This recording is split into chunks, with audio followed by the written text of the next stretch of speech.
कि मेंस के मार्क्स पे ही आपकी रैंक डिसाइड होती है। तो जो सबसे ज़्यादा गैप दिखता है उनके प्रिपरेशन में वो मेंस में ही दिखता है। And the reason is mains is all about perspective, opinion, expression. You know, clarity of expression come with three things. First of all, you need to get order of arguments correct. Secondly, example should be good. And third, the data and figure should support your points. Interdisciplinary approach is very important in mains examination.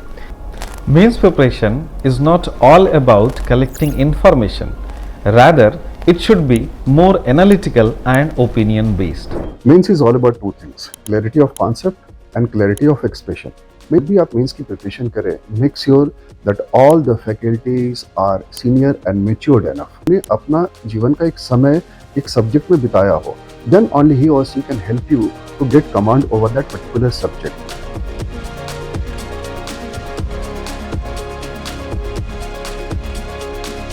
नमस्कार, मेरा नाम शगुन कुमार है।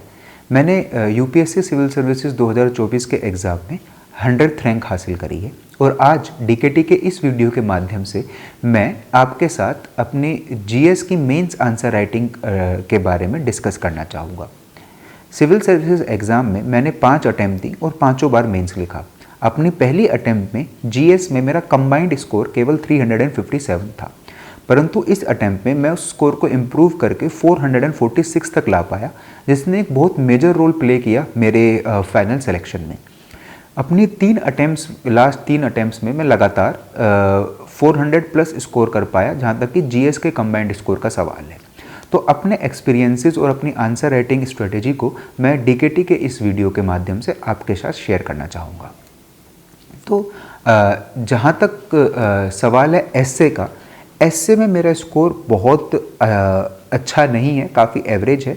तो मैं उस हिसाब से best person नहीं हूँ किसी को एस्से के बारे में गाइड करने के लिए। तो डीकेटी के माध्यम से और एस्से के टॉपर्स आपके साथ जुड़ेंगे, जिनके आप वीडियोस को रेफ़र कर सकते हैं। सोशियोलॉजी हमने एक अलग वीडियो में डिस्कस करी है, जो कि मेरा ऑप्शनल था। इस वीडियो में हमारा प्राइमरी फोकस जीएस 1, 2 और 3 के पेपर में रहेगा। जीएस 4 के बारे में हम एक अलग से एक वीडियो डीकेटी के माध्यम से बनाएंगे, जिसमें हम पर्टिकुलरली जीएस केवल और केवल जीएस 4 के बारे में बात करेंगे। तो अगर हम बात करें जीएस पेपर 1 की, तो जो चीज़ मेरे लिए वर्कआउट करी इन आंसर राइटिंग, वो थी कि हर सब्जेक्ट की स्पेसिफिक अप्रोच को बनाना और उस अप्रोच के हिसाब से आंसर राइटिंग करना। जैसे कि अगर हम जीएस 1 की बात करें, तो जीएस 1 के पेपर में 3 मेजर सब्जेक्ट्स हैं, हिस्ट्री, ज्योग्राफी और सोसाइटी। तो हिस्ट्री की मेरी पर्टिकुलरली ये अप्रोच रही कि मैं ज़्यादा से ज़्यादा डेट्स को मेंशन करूं, पर्सनैलिटीज़ को मेंशन करूं, एग्जाम्पल्स दूं, और अगर वो क्वेश्चन आर्ट एंड कल्चर से रिलेटेड है तो कुछ डायग्राम्स बनाऊं। तो ये एक तरीके का वैल्यू एडिशन रहेगा मेरे आंसर्स में, जो मेरे को हर आंसर में 0.5 से 1 मार्क एक्स्ट्रा देगा। पर ये बात थी वैल्यू एडिशन की। जो कोर मार्क्स आएंगे वो हमेशा आपके कंटेंट और डिमांड को आंसर करने से आएंगे। तो आपको हमेशा इस चीज़ का ध्यान रखना है कि आप क्वेश्चन की प्राइमरी डिमांड को बहुत अच्छे से समझें और उस डिमांड को बहुत अच्छे से एड्रेस करें, जितना जल्दी हो सकता है एड्रेस करें। फिर आप वैल्यू एडिशन की तरफ जाएं, तो हर क्वेश्चन में आप अबव एवरेज मार्क्स ला पाएंगे। हिस्ट्री के साथ साथ तो ज्योग्राफी की अप्रोच थी, वो भी सिमिलर ही थी कि डिमांड को समझना, उसको एड्रेस करना। वैल्यू एडिशन ज्योग्राफी में काफ़ी मैंने मैप्स और डायग्राम्स के हिसाब से किया। इसके अलावा कुछ ज्योग्राफी की स्पेसिफिक टर्मिनोलॉजीज होती हैं about things like temperature change etcetera, उन जियोथर्मिक चेंजेस, जियोफिजिकल चेंजेस, इन सब टर्मिनोलॉजीज़ को भी थोड़ा सा यूज़ करके, कुछ कीवर्ड्स को यूज़ करके भी मैंने कोशिश करी कि मैं अपने आंसर को और ज्योग्राफी स्पेसिफिक बनाऊँ। जो तीसरा सब्जेक्ट आता है वो सोसाइटी आता है। सोसाइटी के प्रिपरेशन में काफ़ी हेल्प मुझे अपने ऑप्शनल सोशियोलॉजी से मिली। इसके अलावा मैंने विजन के वैल्यू एडिशन मटेरियल को काफ़ी फॉलो किया सोसाइटी के स्पेसिफिक शॉर्ट नोट्स बनाने के लिए, और मैक्सिमम कीवर्ड्स को इन्फ्यूज़ करने के लिए, जैसे fundamentalism, communalism, regionalism, secularism, caste based discrimination, class based discrimination, इस तरीके के जो डिफरेंट कीवर्ड्स हैं वो जब इन्फ्यूज़ हुए आंसर में, तो वो आंसर्स को एक डिफरेंट एज देते हैं। पैट्रियार्की जैसे कुछ सोसाइटी और सोशोलॉजिकल स्पेसिफिक कीवर्ड्स, जिनके मैंने विजन के वैल्यू एडिशन मटेरियल की हेल्प से मैंने प्रिपरेशन करी थी। जो मेरी नोट मेकिंग स्ट्रेटेजी रही थी वो ये रही थी कि मैं शॉर्ट से शॉर्ट नोट्स बनाऊं, one topic one page notes की स्ट्रेटेजी पे चलूँ, चाहे वो किसी भी सब्जेक्ट की नोट्स हो, ताकि मैं मैक्सिमम नंबर ऑफ रिवीजन कर पाऊँ, 4 से 5 बार पूरे अपने नोट्स को रिवाइज कर पाऊँ। और फिर मैक्सिमम नंबर ऑफ रिवीजन ये इंश्योर करता है कि आपके जो आंसर है, आपका जो कंटेंट है, उसकी रिप्रोड्यूसिबिलिटी इन दी पेपर बढ़ जाती है। तो शॉर्ट नोट्स विद रिवीजन, ये मेरी नोट मेकिंग स्ट्रेटेजी थी। अगर हम GS1 की इस पर्टिकुलर अप्रोच को एक क्वेश्चन के हिसाब से डिस्कस करें तो उस पर क्लैरिटी काफ़ी आएगी। तो मैंने 2024 एग्जाम के ही इसको एक क्वेश्चन को सेलेक्ट किया है। The question says estimate the contributions of Pallavas of Kanchi for development of art and literature in south India. तो ये particular question art and culture का क्वेश्चन है, जो कि 2024 के GS1 के बेस के पेपर में पूछा गया। तो इस क्वेश्चन को आंसर करते वक्त मेरी पर्टिकुलर अप्रोच ये रही थी कि पहले मैं इंट्रोडक्शन में, जैसे मैंने कहा कि आप डेट्स एंड पर्सनालिटीज़ को अगर मेंशन कर पाएँ, तो मैंने मेंशन किया कि पल्लवास और कांची ने किस पीरियड में सदर्न इंडिया पे अपना रूल किया, 8th-9th सेंचुरी के आसपास। और इसके अलावा उनके मेन रूलर्स का नाम लिखा, जैसे महेंद्र वर्मन या नरसिम्हा वर्मन, जिनके टाइम में सबसे ज़्यादा आर्ट और लिटरेचर का डेवलपमेंट हुआ था। तो ये एग्जामिनर को ये बताएगा कि इस पर्टिकुलर पर्सन को पल्लवा डायनेस्टी और उसके दौरान हुए डेवलपमेंट के बारे में, उस टाइम पीरियड के बारे में बहुत अच्छी नॉलेज है। इसके अलावा मैंने साइड में एक बॉक्स बना के एक छोटा सा मैप बनाया और उस रीजन को हाईलाइट किया जहाँ पल्लवास का सबसे ज़्यादा स्ट्रॉन्ग होल्ड था, और 1-2 सिटीज़ जैसे कांचीपुरम को उस मैप में हाईलाइट किया। तो यहाँ पर ये एक काफ़ी अच्छा वैल्यू एडिशन हो गया। जब इस क्वेश्चन की हम कोर डिमांड पर आए तो वो क्वेश्चन हमसे पूछ रहा है कि आपको आर्ट और लिटरेचर में कांचीज के कंट्रीब्यूशन को बताना है। तो after doing this in intro मैं सीधा इसके डिमांड पर आया, जहां पे मैंने पहली हेडिंग बनाई contributions of Kanchi in development of art. Art में आर्ट, आर्किटेक्चर और पेंटिंग को मैंने तीनों को डिस्कस किया, जिसमें मैंने स्ट्रक्चरल टेम्पल्स को डिस्कस किया, रॉक कट टेम्पल्स को डिस्कस किया, how the Pallavas helped in the development of Dravidian type of architecture, इस चीज़ को डिस्कस किया, और उनकी पेंटिंग्स को डिस्कस किया। जब मैंने यहाँ पे ड्रेविडियन स्टाइल ऑफ आर्किटेक्चर को डिस्कस किया तो ड्रेविडियन स्टाइल ऑफ आर्किटेक्चर से रिलेटेड एक डायग्राम जो कि काफ़ी बुक्स में भी अवेलेबल है, जैसे फैनाइट्स की NCERT या नितिन सिंघानिया की जो आर्ट एंड कल्चर की बुक आती है उसमें, उस डायग्राम को भी मैंने बना दिया। तो अब यहाँ पर 2 डायग्राम इस पर्टिकुलर क्वेश्चन में हो गए, एक जो मैप जो मैंने इंट्रो में बनाया था और ड्रेविडियन स्टाइल ऑफ आर्किटेक्चर को हाईलाइट करता हुआ एक diagram, which also relates to the demand of question, जो जिसने स्पेसिफिकली बात करी है about the art and literature of southern India. फिर मैं second heading the contribution in literature. मैंने यहाँ पे पल्लवास के contribution in Tamil literature and contribution in Sanskrit literature दोनों की बात करी। तो इस तरीके से मैंने क्वेश्चन की कोर डिमांड को हैंडल किया, जहाँ मैंने structural temple, rock cut temples में जहाँ भी एग्जाम्पल पॉसिबल हुए, लाइक पंचरथा टेम्पल्स और अर्जुन पेनेंस टेम्पल और महाबलीपुरम के टेम्पल्स, वहाँ मैंने मैक्सिमम एग्जाम्पल्स को फीड किया, डायग्राम्स को बनाया, पेंटिंग्स के एग्जाम्पल दिए। Literature of Tamil literature and Sanskrit literature में मैंने बुक्स के एग्जाम्पल दिए, राइटर्स के एग्जाम्पल दिए। तो इस तरीके से मैंने कोर डिमांड को और वैल्यू एडिशन दोनों को साथ में लेके चला with a good structuring of the answer. Conclusion में मैंने ये मेंशन किया कि पल्लवास का जो आर्किटेक्चर है, किस तरीके से उसने आगे आने वाली डायनेस्टीज को लाइक चोला के आर्किटेक्चर डेवलपमेंट में काफ़ी हेल्प किया, जिससे पूरी एक ड्रेविडियन आर्किटेक्चर संभला, विच वॉज ड्रेविडियन आर्किटेक्चर बना। और सदर्न इंडिया में हमको इतने सारे जो टेम्पल्स और ब्यूटीफुल आर्किटेक्चर देखने को मिलते हैं, उसमें पल्लवास का एक सेंट्रल रोल था, which was basically the conclusion of the argument जो मैंने पूरे क्वेश्चन के दौरान किया था। तो इस तरीके से कंटेंट और वैल्यू एडिशन के बीच एक अच्छा बैलेंस बना के मैंने इस क्वेश्चन को आंसर करने की कोशिश करी थी। इसी तरीके से मैंने GS1 के बाकी क्वेश्चंस को आंसर किया और मेरा GS1 का स्कोर इस बार 110 मार्क्स था, जो कि एक अच्छा स्कोर है इस बार के हिसाब से। इसी तरीके से अगर हम मूव करें फॉर GS2 में मेरी ये कोशिश रहती थी कि ऑफकोर्स आपको डिमांड को समझ के सबसे पहले डिमांड को हिट करना है। वैल्यू एडिशन के दौर पर मैं कॉन्स्टिट्यूशनल अमेंडमेंट्स को, आर्टिकल्स के नाम, कमिटीज़ के नाम और सुप्रीम कोर्ट के जजमेंट जितने से ज़्यादा कोट कर सकूं उतना मैं कोट करूं, ताकि एक अच्छा वैल्यू एडिशन हो जाए। और अगर कोई मेरे पास पर्टिकुलर केस स्टडी है, द पर्टिकुलर एग्जाम्पल है, specifically in questions which were related to social issues and governance, वहाँ एग्जाम्पल्स और केस स्टडीज़ काफ़ी एक बड़ा रोल प्ले करते हैं, तो वहाँ पे मेरा फोकस उन पे भी रहता था। तो इस तरीके से मैं कंटेंट और वैल्यू एडिशन का बैलेंस GS2 में बनाने की कोशिश करता था। तो अगर हम GS2 का एक क्वेश्चन डिस्कस करें तो GS2 में 2024 में क्वेश्चन आया था, analyse the role of local bodies in providing good governance at local level and bring out the pros and cons of merging the rural bodies with urban local bodies। तो ये एक 10 marker था।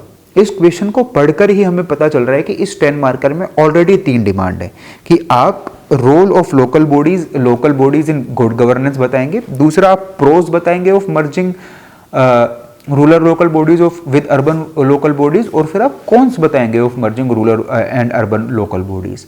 तो पहले से ही इस क्वेश्चन में 3 demand है, तो इससे हमें पता चलता है कि हम मैक्सिमम अपना स्पेस और मैक्सिमम अपना टाइम इन 3 डिमांड्स को कवर करने में ही लगा लेंगे, और बहुत ज़्यादा वैल्यू एडिशन का एक्स्ट्रा वैल्यू एडिशन का स्कोप इस पर्टिकुलर क्वेश्चन में बहुत ज़्यादा नहीं है। तो जहाँ तक बात आती है इंट्रो की, इंट्रो में मैंने मेंशन किया अबाउट जो ज़्यादातर बच्चे करते हैं about 73rd and 74th constitutional amendment act and articles 243 वगैरह, जिसकी वजह से जो कॉन्स्टिट्यूशन वो स्टेटस है लोकल बॉडीज़ को वो मिला। I also mention the article 40 of DPSP, जिसमें ये लिखा था कि लोकल बॉडीज़ का जो प्रपोर्शन है वो गवर्नमेंट का एक काम है।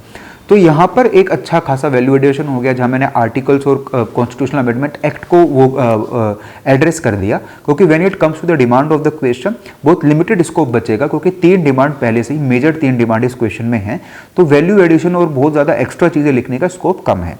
फिर मैं सीधा डिमांड पे जंप किया, the role of local bodies in providing good governance, जहां हम जो बेसिक पॉइंट्स पढ़ते हैं, reaching out the people, being the first responder in the time of crisis, accountability maintain करना, ट्रांसपेरेंसी मेंटेन करना, लोकल लेवल डेमोक्रेसी मेंटेन करना, giving space to scheduled caste, scheduled tribe, women, youth etcetera, ये सब points मैंने good governance में mention किए।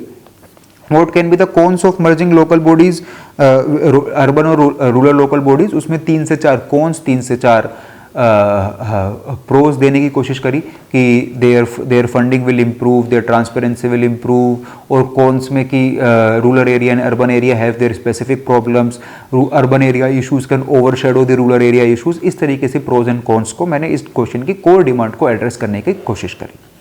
जब इस क्वेश्चन की पर्टिकुलरली कोर डिमांड एड्रेस हो जाती है तो बहुत कम स्कोप बचता है कि आप कुछ वैल्यू एडिशन या कुछ कर पाए।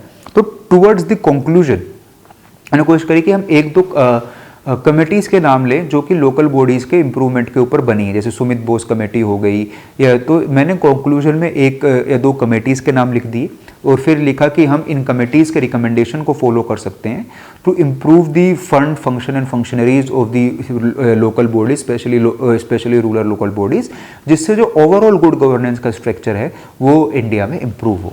तो इस क्वेश्चन में क्योंकि डिमांड ज़्यादा थी तो लिमिटेड स्कोप होने की वजह से जो मैंने मैक्सिमम वैल्यू एडिशन है वो कोशिश करी कि मेरे इंट्रो और कंक्लूजन में हो, जहाँ मैंने कॉन्स्टिट्यूशनल अमेंडमेंट एक्ट्स, आर्टिकल्स को लिखा और अपने कंक्लूजन में कमेटीज़ को मेंशन किया। तो इस तरीके से मैं GS2 के आंसर्स की क्वेश्चंस को आंसर करने की कोशिश करता था। गवर्नेंस और सोशल इश्यूज़ के क्वेश्चन में केस स्टडी और एग्जाम्पल्स का काफ़ी यूज़ करता था। Now coming to the particular strategy of GS3। तो GS3 is a good mix of a lot of subject, जहाँ economy, science and tech, environment, disaster management जैसे कई सब्जेक्ट्स आ जाते हैं।